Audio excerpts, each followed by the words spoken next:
खदेड़ दिया बिहार पहुंचते ही।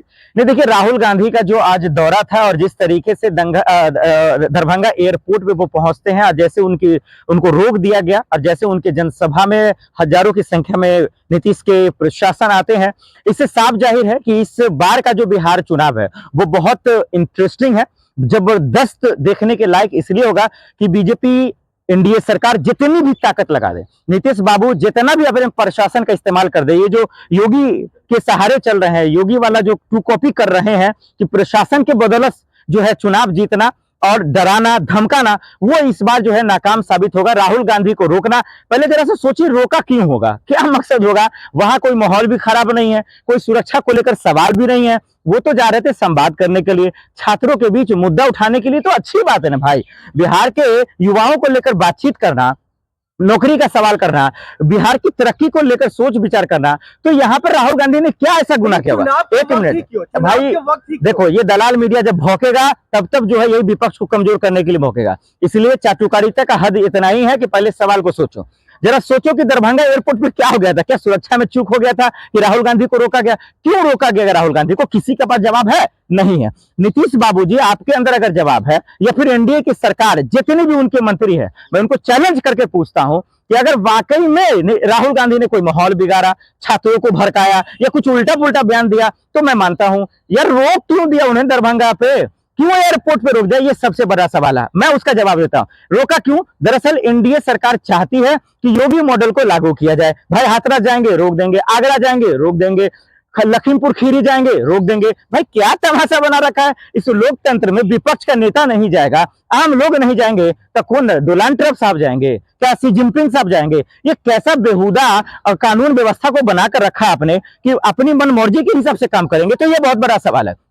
राहुल गांधी दरअसल आज जाने वाले थे, माहौल बीजेपी का खत्म हो चुका है, जनता का मूड बदल चुका है, यही वजह है कि राहुल गांधी को रोका गया। लेकिन जो मंसूबा नीतीश जी का था, एनडीए सरकार का था, वो निस्ते नाबूद इसलिए हो गया क्योंकि राहुल गांधी का जो इरादा था, जो उनका नेक इरादा था, वो कहीं ना कहीं कामयाब होगा। देखिए सोशल मीडिया खोल के देखिए, हर जगह राहुल गांधी की ही वाहवाही हो रही है, हर जगह उन्हीं का ही तारीफ हो रहा है। अब वो इसीलिए क्योंकि इनका इरादा ठीक था, उनका मकसद ठीक था, वो छात्रों के लिए गए थे। वो सियासत भले देखिए, अब राजनीतिक नेता तो सियासत तो होगा ही, लेकिन उनका मंसूबा गलत नहीं था, यही वजह से उनको रोका गया क्योंकि बीजेपी सरकार खत्म हो चुकी है, एनडीए सरकार खत्म हो चुकी है। नीतीश बाबू का दिमाग तो खराब है ही है, साथ ही साथ सिस्टम भी खराब हो चुका है, उनकी सरकार खराब हो चुकी है। यही वजह है इंडिया गठबंधन की सरकार बन रही है। यही वजह है कि राहुल गांधी को रोककर डराया गया, धमकाया गया और ये बताया गया कि बिहार में जो चाहेगी नीतीश सरकार कर लेगी। भैया ये भूल गए नीतीश बाबू कि ये वही बिहार की धरती है जहां से बागी पैदा होते हैं, ये वही बिहार की धरती है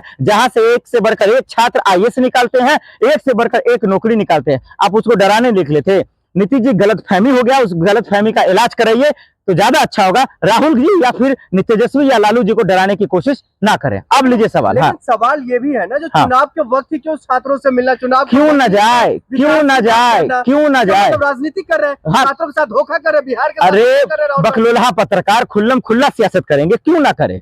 एकदम करेंगे सियासत, लोकतंत्र है तो सियासत होगा। मतलब आप माहौल बिगाड़ेंगे? माहौल का अच्छा देखिए, ऐसा जर्नलिस्ट, ऐसा पत्रकार पढ़ के आएगा, देख भाई जब लोकतंत्र है तो विपक्ष तो सियासत ही करेगा ना, विपक्ष सवाल ही पूछेगा ना। अब उस सवाल को तुम सियासत में कन्वर्ट कर दो, ये तो बेवकूफी है, ये तो मूर्खता है। अगर छात्रों की बात उठाना सियासत है तो सियासत क्यों ना करे आदमी? अगर छात्रों की बात करना राजनीति है तो राजनीति क्यों ना करे आदमी? लेकिन छात्रों की बात उठाना, उनका हक का मुद्दा उठाना, मूल मुद्दों पे बात करना, ये कहां से माहौल बिगाड़ना हो गया? क्या राष्ट्रपति शासन लगा है क्या बिहार में? क्या बिहार में कोई दंगा हो गया है क्या? क्या बिहार में कानून व्यवस्था त्रित बिरित हो गया है? तो संभालो। आपका पुलिसिया क्या कर रहा है? कुछ भाजपाई गुंडों को भेजकर आप जो है उनको डराने की कोशिश कर रहे हो। माहौल बिगड़ा कहां से, मुझे ये बताइए। माहौल बिगड़ने का बेस क्या है आपका? क्या बिहार में कोई आपातकाल स्थिति लगा हुआ है? भैया कोई काम नहीं है या कोई बात बोलने को नहीं है तो राहुल को टारगेट करना, उनको डराना, उनका रास्ता को रोकना। भाई साहब आप अपने आप को पहले समझिए, दम है तो रोक कर दिखाइए। लेकिन देखिए यही होता जमीन से जुड़ा हुआ नेता, उनका मंसूबा ठीक था, रास्ता ठीक था, इसीलिए उन्होंने पैदल ही निकल गया। और अपना देखिए उन्होंने जनसभा भी किया, छात्रों से मुलाकात भी हुई और उन्होंने अपना बजबते जो संवाद भी किया। सम्राट चौधरी है वो लगातार कह रहे हैं इस बार फिर से जो है एनडीए की सरकार बनने जा रही है। नहीं, यही सबसे बड़ा सवाल है। अगर सम्राट बाबू कुछ कह रहे हैं तो नीतीश बाबू को समझने की जरूरत है, नीतीश को समझने की जरूरत है कि आपका खेल खत्म हो चुका है। एनडीए दरअसल आपका पत्ता काट चुका है, आपका रास्ता साफ कर चुका है। और इसीलिए सम्राट या फिर एनडीए के अंदर जो अनबन है, जो एनडीए के अंदर जो खनबन है, या जो थोड़ा सा चिड़चिड़ाहट है, जो बेचैनी है, जो परेशानियां हैं, वो इसीलिए है कि भैया सीएम होगा कौन, सीएम का चेहरा कौन होगा। चुनाव के तारीखों का ऐलान होने ही वाला है, ज्यादा दिन बचा नहीं है। जनता का मूड पता चल चुका है कि बदलाव की आंधी आ चुकी है। जो लहर बार बार कहते रहे थे इंडिया का, वो खत्म हो चुका है। तो भाई सीएम कौन होगा, कभी बेटा को ले आते हैं, कभी सम्राट बोलते हैं हम खुद बनेंगे, कभी कोई आ जाता, कभी कोई आ जाता। तो एनडीए में यही वजह की हार होगी कि सीएम का चेहरा कौन होगा, क्योंकि नीतीश के नाम पर तो कोई वोट देगा नहीं। और ये डर भी है कि बीजेपी हाईकमान कोई बड़ा फैसला भी ले ले, तो कहीं ना कहीं इस चीजों से छुटकारा पाने के लिए आप कभी तेजस्वी को गाली देते हैं, कभी लालू को गाली देते हैं, कभी राबड़ी देवी जी, महिला को भी नहीं छोड़ते नीतीश बाबू। पिछला इलेक्शन याद कीजिए। और एनडीए की तो खैर फितरत ही रही है गुंडों का साथ देना, मवालियों का साथ देना और गुंडा राज करना। एनडीए नीतीश के साथ धोखा कर रहे हैं। नहीं, बिल्कुल वो बात नीतीश हाईजेक है, इसमें बताने की कोई जरूरत नहीं है। आप बताइए, हिंदुस्तान में इतना बड़ा घटना हो गया हो, पूरा देश दुख में हो, परेशान हो, और इधर जाके हमारे वजीर आजम क्या करते हैं, आपके आका क्या करते हैं, नीतीश से मिलकर हाँ हाँ ठीक करता। भाई कौन इतना दुख में करता है ऐसे? इससे साफ जाहिर होता है कि इनको बिहार की चिंता नहीं है, बिहार के युवाओं की चिंता नहीं है, बिहार के महिलाओं की चिंता नहीं है, बिहार के वासियों की चिंता नहीं है। इसीलिए दरअसल ये सब तमाशा कर रहे हैं, ढोंग कर रहे हैं, नाटक कर रहे हैं और बिहार के लोगों के साथ खिलवाड़ कर रहे हैं। और यही वजह है कि इंडिया के अंदर, विधायकों के अंदर, मंत्रियों के अंदर, कैबिनेट के अंदर और नेताओं के अंदर सब सत्ता के मलाई खाने की वजह से, कुर्सी पाने की वजह से आपस में